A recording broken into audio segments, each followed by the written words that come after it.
I'm going to suggest that this is probably not horsemen.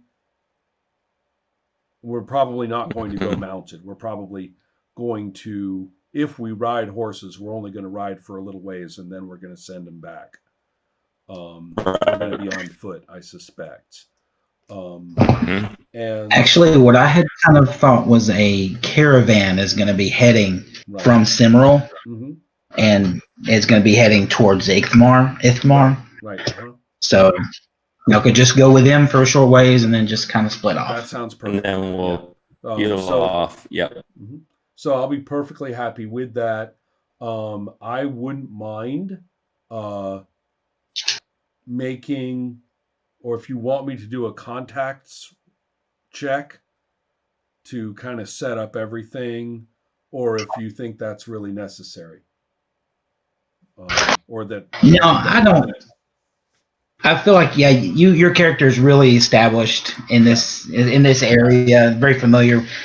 So I don't think that's a problem. Okay. Let's. I So think I'll that's go ahead and say I can arrange this with a caravan. That's step one. So we'll leave it to me. I'll get together the materials and we'll set off on this caravan. When it gets going. Um, in the meantime, I'm more than happy just to be in the presence of this living God, and will do everything I can to make use of the resources of the city and people I know so that when Pixie wants extra peppermint in her tea, she's going to get it or whatever. Right. It's sort of kind of the movie star thing. The movie star is like, well, there's not enough bubble gum. There's not enough lemon flavored bubble gum in my jar. I'm pissed. So I'll be more than happy to tend to details if I can. So good enough. yeah. Now you're gonna need some help after having kind of played through the system some. If you're going to be going out in the fen, there's a lot of dangerous things you could encounter, and you're going to need more help I get essentially. that. So Yeah. I've got a couple of people here that I want to introduce you to. One I have art for, the other two I don't. Muse, a dwarf. I Okay. thought I would introduce a dwarf just because I haven't played a dwarf ever, and I thought it'd be kind of a neat thing to do. Let's These see. dwarves are nasty little badasses too. I have to admit. Aren't they? Yeah. Absolutely. Yeah, Muse is a neat guy. He's kind of plain personality. He's definitely a good fighter, and he's known for that. Uses a spear, and he's got it with him. And he's your typical dwarf. Drinks, Right. just is really really pretty typical as far as that goes. Okay. So who are our other um, companions? I figure these are probably people that I actually have wrangled into this Oh whole. yeah, Yeah. Rella is the other one. This is a woman fighter, and she's tough. I mean, um, she's tough looking, and she's never. She's always been a tomboy type person. She's never cared about her appearance, so she's all scarred up and scruffy. But she's got a great sense of humor that you can kind of sense a little bit of depression there. Well, I'm getting the image of what Cimmeral's like. Hard drinking, alienated, scarred, depressed. Well, wait, that's a whole lot of Darkurthe now that I think about it. Not Oh just, yeah. yeah. Now, as far as the other character, this is somebody that's kind of a tag along. I don't think that your character is going to like Hade, and Rella kind of doesn't like him either. But Hade is he's kind of the local con man, you might say. But he's a old he was a warrior at one time. He's just kind of been injured, and he's kind of kind of gotten a little bit older, so he is not. There he is. Yep. Hade is. He's got a lot of interesting stuff about him when you get to talking to him, but he kind of keeps to himself a little bit. But he kind of has a front of being the kind of a joker, kind of a funny guy, and he. All right. I think that maybe whatever it is, there must be some reason why I'm okay with having him along, because I'm organizing this, and so I'll just run with that. So yeah, these are the people that I've managed to organize to accompany us. Fair amount of muscle, a little bit of expertise of different kinds, and so we'll ride out on that caravan. That's perfect. Now, just as a note, Zeb, the owner of the inn, he does not like Hade, but nobody really has any.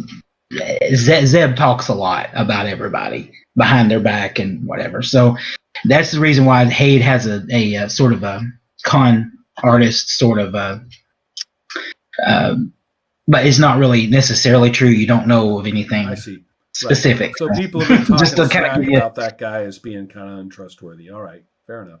Yeah, yeah. Okay, now so I'm going to go ahead and say we've got everything in order as far as all the packing and everything, and we're off on the caravan. Now this is a pretty large caravan, trade goods and things that are going to be taken to all the way to Ithkamar, and there's a lot of people coming along with you. Embarking in the morning, obviously, it's okay. What is the season? Which is one of my favorite things about this is the seasons. Oh yeah, the seasons are fantastic. This weird orbit he's got the planet in and everything. Which I was telling Robbie, periods of time that are kind of curious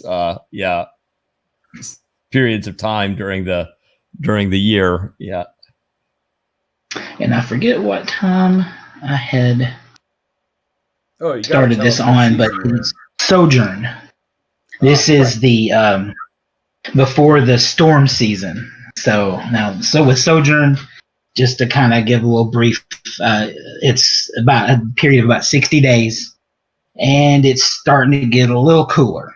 Right. So, but it's at this point, it's not really anything severe, but later on, it's going to start getting kind of bad, stormy, and so don't want to get stuck anywhere. We're planning on a 60-day expedition. No, right. This shouldn't take too long. Beginning of Sojourn season, well, that's what it's named, and that's what we do. So off we go. So yeah, that's okay. Great.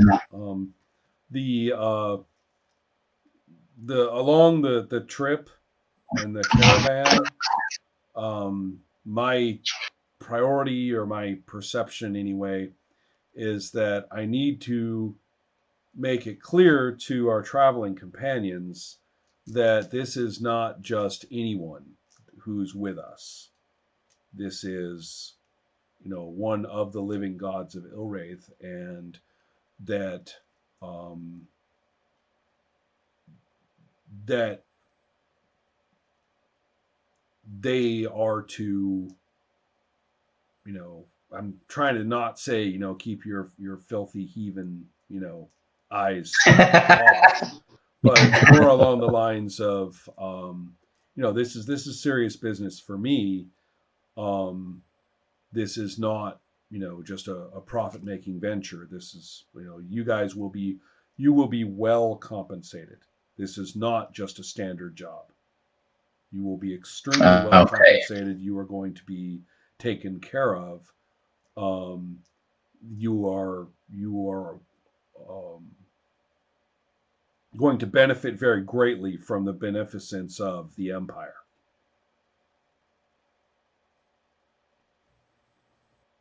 That is that's not unreasonable. And I will say Palamuse is a little infatuated, it seems to be, with Pixie. Oh, well, good. Wants to chat and, be very, very friendly. He's infatuated, but he wants to listen really more than anything of all of her past exploits, all the things she's seen, and the things that she can do. And I think that's. I'm not her daddy. Number one. Yeah. I'm sort of under the impression that, slightly puritanic as the O-Wraith are, if one of the living gods kind of wants to cut up and, get up to anything, we kind of go, well, not all hail to Joel, Squirrel over there. Whatever. So I strongly suspect the living gods are have a lot more fun than we like to admit. Yeah, and I also imagine that Pixie would be willing to entertain Palamuse a little bit, partly so that she could get information from Palamuse. I mean, I don't imagine that I come across dwarves of his sort all that often. And right, I spend a lot of my time in Ill-Wraith territory, but I probably would try to kind of leverage his interest in me to perhaps find out a little bit about him, and also a sense of what his capabilities are, and how trustworthy I think he is going to be on this venture of ours. Okay. And now, he's definitely now talking with him. You can kind of see that he's a little jealous of Hanu, just a little bit. I mean, I think that he's wants to live up to what he has in his mind of what Hanu is capable of, and he wants to be as powerful. He looks up to him, basically. I was going to say, this is all working for me. Little. One of the things, Pixie has a familiar, the swamp fox. Mm-hmm. Yes. And your swamp fox really loves Rella and just wants to be with her a lot. Just jumps on her lap, wants to sit on her shoulders, just loves her. And I can't remember specifically how much of a connection you have with her, with the familiar, where you can communicate or not. I don't think that was something you could. Yeah, it was kind of tricky. Yeah, we had talked about this. Yeah. Go ahead, Robbie. Yeah, because it's described initially as a pet, but then it says it is a familiar, and that there is a spell dealing with familiars where that spell kind of involves some type of psychic connection that you have with the familiar, right? That there is a kind of link that exists. Like if you're thinking about it in terms of the spell, it says the spellcaster can sense anything that his familiar can by concentrating on the familiar. And also the spellcaster would be able to mentally influence his familiar's actions. Right. Making a willpower challenge, the spellcaster can seize control of familiar's body. Wow. Okay. No, that's a lot out of just one little word thrown away in the pet friend trait. But why not, right? I think it sounds like a really interesting idea. I would like to go to that.